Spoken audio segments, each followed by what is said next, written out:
Afghanistan's pain seems endless.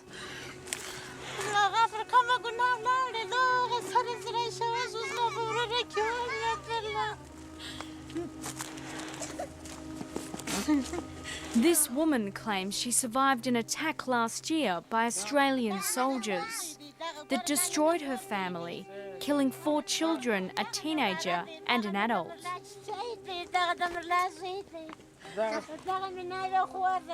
She says they're buried here.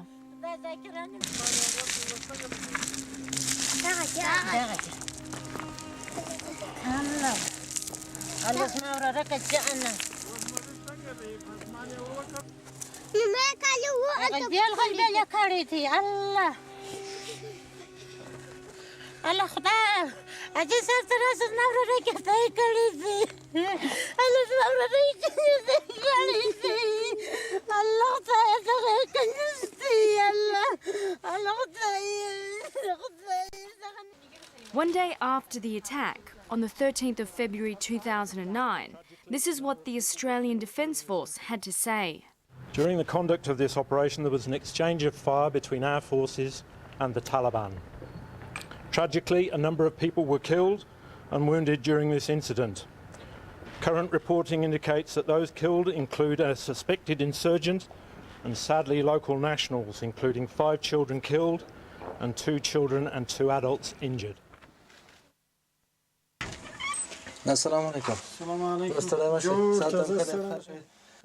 One month after that announcement, we broadcast this man who came forward claiming to be a survivor of the attack.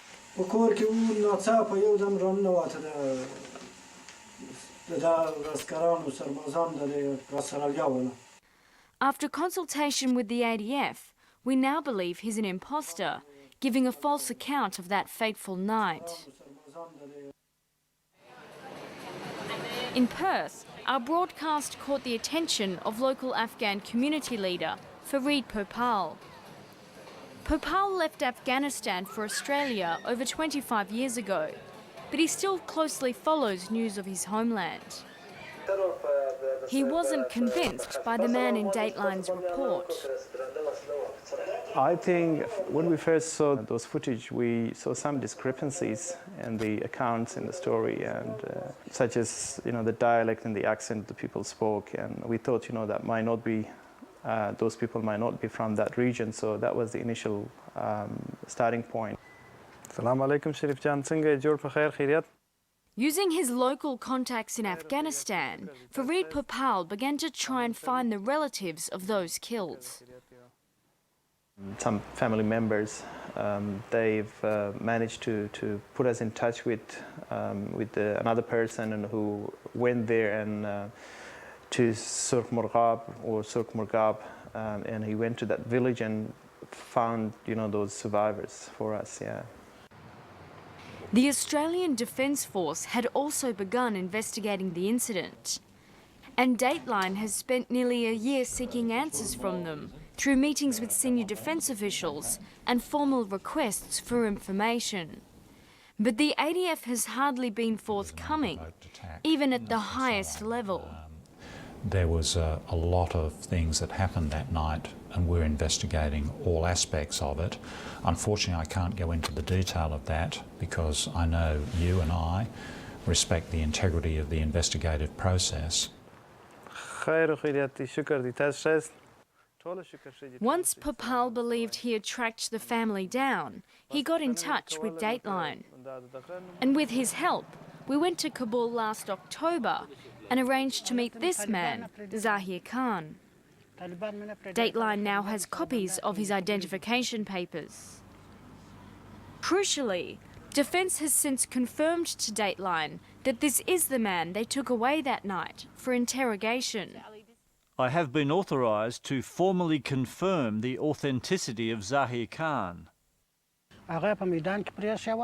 He says it was his brother, his teenage sister, and 4 young children that were killed that night by Australian soldiers. ورور په دغه خونه کې پروت په دغه اوږده خونه کې هغه چې دوی ټکان پر وکړله په دغه خونه کې هم شهیدان وسوله زخمیان.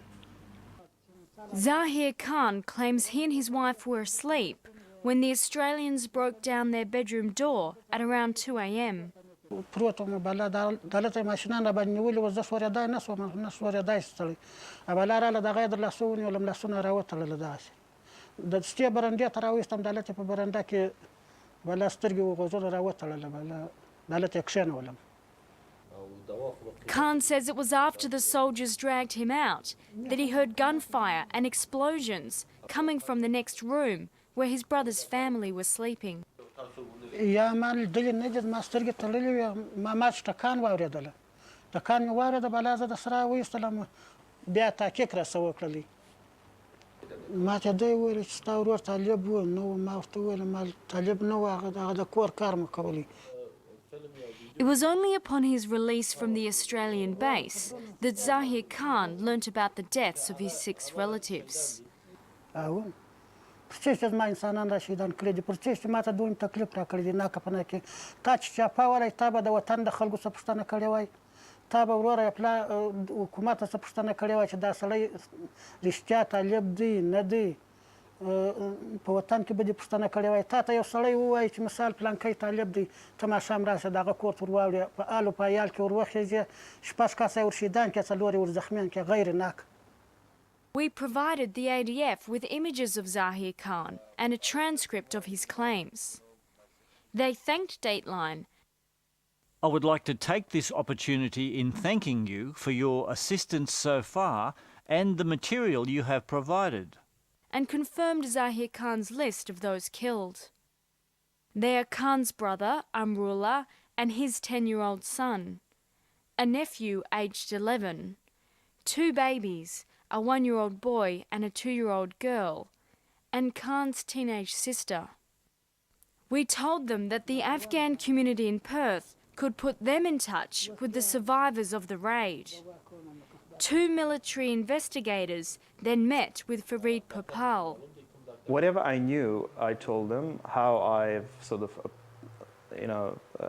tried to contact this family, and also the materials that I received, the footage, the videos, and also the documents that I had in my possession. It'd be better if somebody from the defense was to interview them and properly investigate this matter.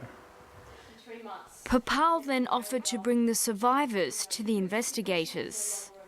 I basically gave them the option that we would be able to bring them somewhere to a neutral place or a safe haven, or where it's more convenient for the defense staffs to visit this family, such as Pakistan or Dubai or other countries, so they can make their own judgment as to whether there was excessive force used and against the civilians, or just to make all these clear. Dateline understands the ADF investigators were keen to take up Farid Popal's offer, but bureaucratic red tape and security concerns cited by the Defence Department prevented them from doing so. And so in late November last year, the investigators handed their brief over to the Director of Military Prosecutions. She will determine what action she intends to take in relation to that report, and essentially that's in her hands at the present time. Popal was disappointed the survivors still hadn't been formally interviewed.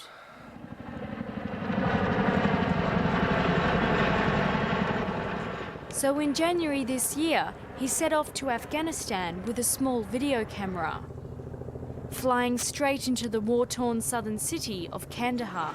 I'm in Kandahar now, and we hear some shots and explosions.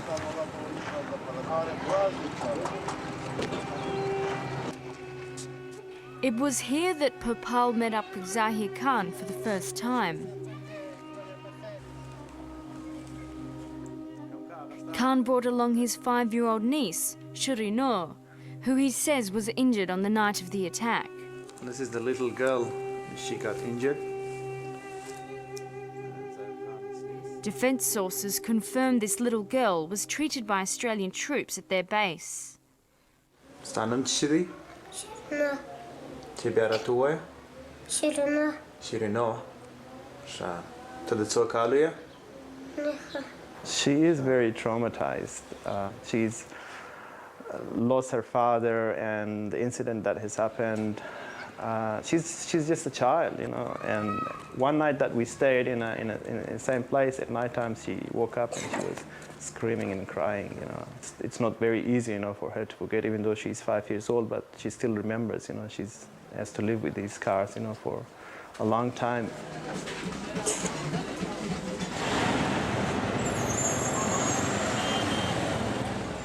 Zahir Khan wanted to take Farid Popal back to the family compound to interview other survivors of the attack. But it was too dangerous for an outsider to go. So Popal sent 2 trusted local men with his video camera, and one of them filmed these images. This is Zahir Khan's compound in the village of Surmogab, where he says the attack occurred.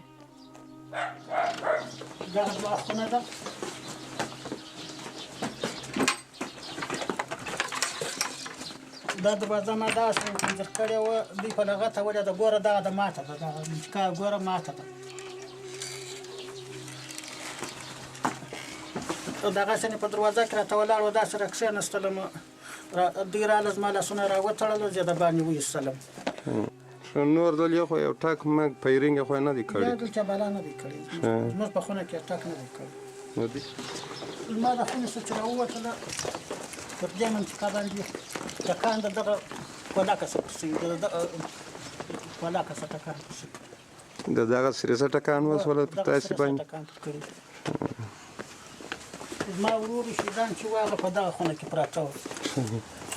This is the room where Zahir Khan says 6 of his relatives were killed.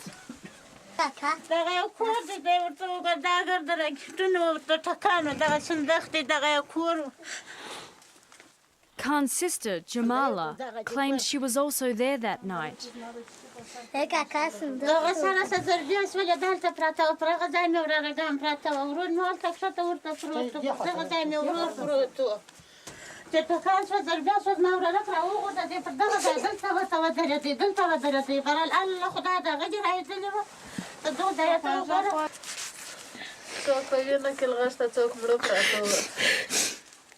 دا دي ګوره دا کښې ماشومان دي په دغو کې دوه دانې دغه دوه کښېنیانې پاته دي دغه شهید شوي دي دغه تور ته ګوره دغه د ټپې دوره که جانه دغه نینه دغه ټپونه دغه د پارچو ته داسې ورته وګوره دغه دي یو مخکې دغه پارچې دي دې خواته پارچې دي ګوره ته داسې ورته وګوره دلته میده دي دلته دي پر دغه ځای دلته This woman, Shapiro, is the wife of Zahir Khan's dead brother, Amrullah. She says she was in the room when it came under attack.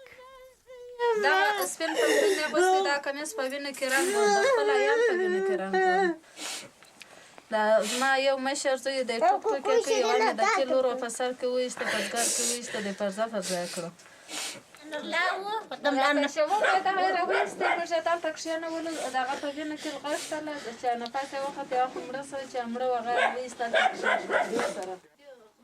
It remains to be seen how these accounts tally with that of the Australian Defence Force, who claimed they had been fired upon by the Taliban, if and when they provide their version of what happened. The family says this phone video was filmed after Amrullah's body was returned by the Australians. This is the video.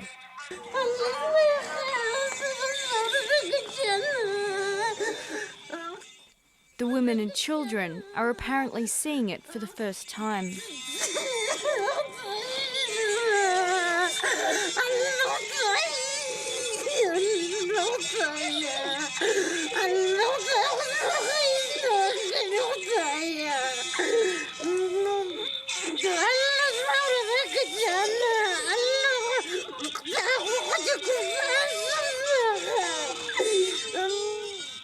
One of many unanswered questions is why the Australian troops raided this particular compound on that night. The family rejects any suggestion that Amrullah was a member of the Taliban. طالب کوته نه بيجيږي چې طالب جنگي طالب بیا که چیرې بيجيږي هغه خپل ځان باندې پیردار دري موږ نه پیردار درولې دي نه پیردار درلودي موږ د خپل خونو سره د ځایو سره پورته کړلو دغه چمره سره وکړه بدل د طالبان نه ولو او طالبان نه راکلي کې Despite questions from Dateline, Defence has never revealed whether they may have raided the wrong compound on that night. But Shapiro claims that immediately after the attack, the Australian troops' translator admitted to her that they had made a mistake.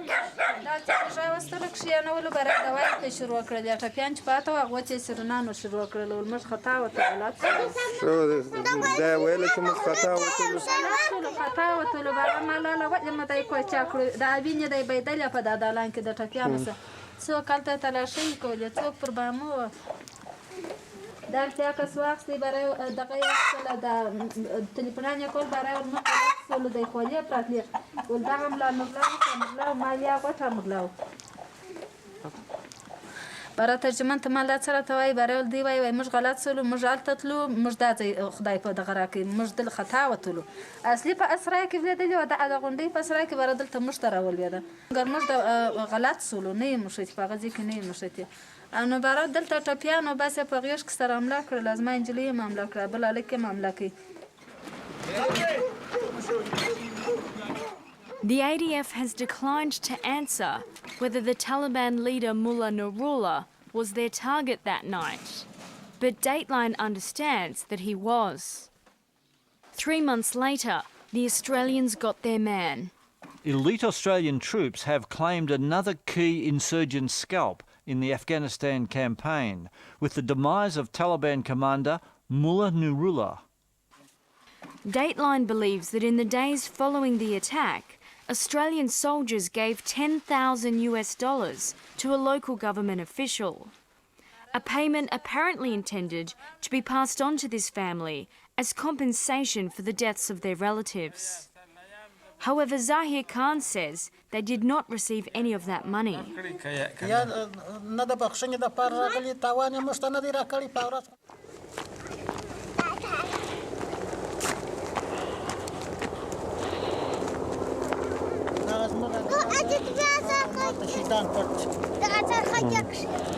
This family has many questions for the Australian authorities about what happened on that devastating night. That will come out in the investigation, and that's what we're trying to get to the bottom of, is what precisely happened on the night. We had an inquiry. The inquiry looked into these aspects, but there were still some other factors that needed to be further investigated. The ADF Investigative Service, ADFIS, was set up specifically to deal with cases like this. Parliamentary Secretary for Defence Mike Kelly toured the agency's headquarters when it was established in mid-2008. These are, they need a bit more for photography. ADFIS prides itself on conducting independent investigations into serious incidents involving Australian forces. But Dateline has learnt that in the 24 hours following the attack, the commanders on the ground apparently declined to refer it to ADFIS for investigation and began to conduct their own inquiry. It then took nearly 6 months for the case to be finally handed over to ADFIS. Dateline has learnt that this delay caused serious disquiet within some defence circles here in Canberra. One source told Dateline that if those involved had nothing to hide, ADFIS would have been put onto the case within days of the incident.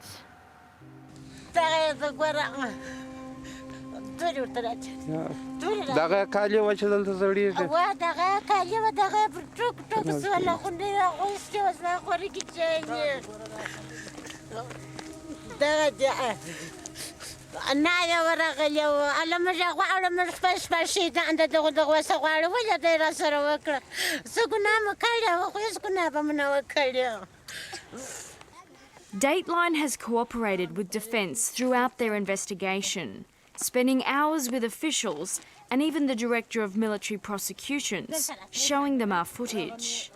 But despite confirming the identity of Zahir Khan, Defence still won't commit to interviewing these people. And we have been told that any concerns over compensation or the welfare of this family are not relevant to their investigation.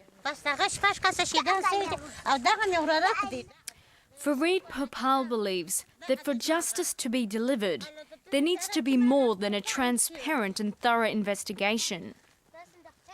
He thinks the ADF has a responsibility to help these people rebuild their lives.